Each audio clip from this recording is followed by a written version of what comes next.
This is a recap of the Monday, April 26, 2021 council meeting. We did have some items on a work session tonight that were worthy of note. First off, we heard a presentation on our financial statements from David Moll, partner in Redpath and Company, who does the city audits. We received a draft of those, and we're able to ask a number of questions. The reason it's a draft at this point is within a week or two, we will have, the one thing that we still need is the public utilities audit, and that usually, I believe it'll be done by May 7th. So at that point, we'll have the final presentation or statements and approve them at that time. But a lot of details, but in general, I think it was fair to say that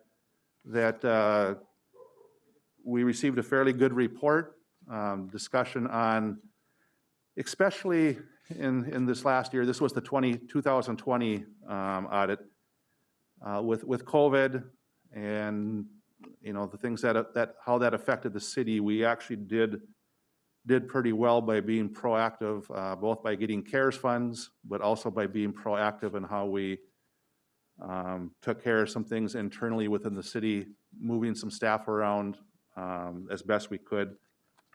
And so cash flow looks good. A lot of items looked very good. So we believe and have known in the past that we have a great finance department, and this is more things that confirm that this evening. The second item at the work session was to discuss proposed changes to city council bylaws. This was brought up at the last council meeting, as it has to be. It has to be brought up the council meeting before the one where it's actually voted on. City administration took input over the last 2 weeks on what they would like, council members would like to see, and then we had that discussion tonight. A lot of it was formalizing things that already are supposed to be happening, but ensuring that through making it part of the bylaws, both on making sure that incumbents are notified of an opportunity to see if they wish to continue or not, and then to go through the process of interviewing. And then also a slight change in the bylaws that tweaked things for specifically the EDA, but to allow an increase in non-residents and a prioritized system where residents would be considered first if all applicants are equal. Residents and city property owners, including business owners, would be prioritized first, all things being equal, and then we would look at non-residents second. But oftentimes we have trouble filling some of our boards and commissions, and there's good quality people who own property in the city, who run businesses that would be good candidates for our EDA. So that proposal did change. We discussed it at the work session, and then it passed at the regular session, or regular meeting. The regular meeting began with a presentation, or a proclamation, I should say, proclaiming May 12th, 2021 Arbor Day in the city of Grand Rapids. We had a number of items, 12 items on our consent agenda. A lot of those were accepting grants or giving authorization to apply for grants. But one thing we did do is we approved a donation of $1,000 from the Blandon Foundation for the Independence Day fireworks this year, and thank them for that. The regular session was fairly short. We had 2 items on it. One was from our finance department. The Public Utilities Commission worked in conjunction with the city to go out for general obligation utility bonds in the amount of $873,000. The reason for doing so is we may get a better interest rate as well and save some money that way, but they're trying to get out of some restrictive covenants on the previous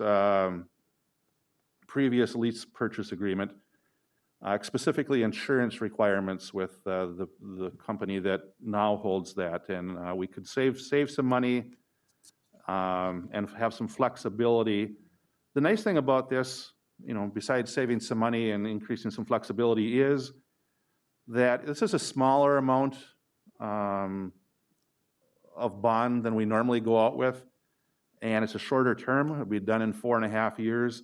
And because of that, we may get some interest, and they're going to try to market this a little bit to local banks.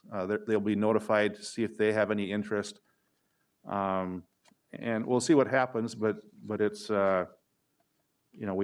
when we can do these things locally, that would be great. We're always going to take a look at the taxpayer and make sure that we get the best rate. But this is an opportunity for local financial institutions to maybe consider going after a general obligation bond.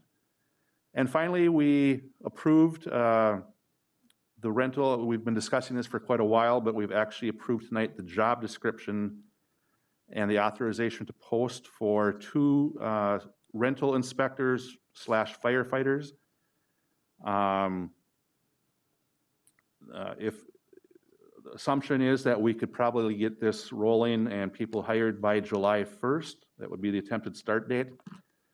And there's 2 benefits for this and 2 reasons that we are moving this forward. One is the rental inspection, which has been in discussions for roughly 4 years, maybe 5 years even. But combining it with the firefighting positions allows for daytime firefighters to be available. We're really having a hard time providing fire coverage during the day when many of our firefighters have their day job, if they have one,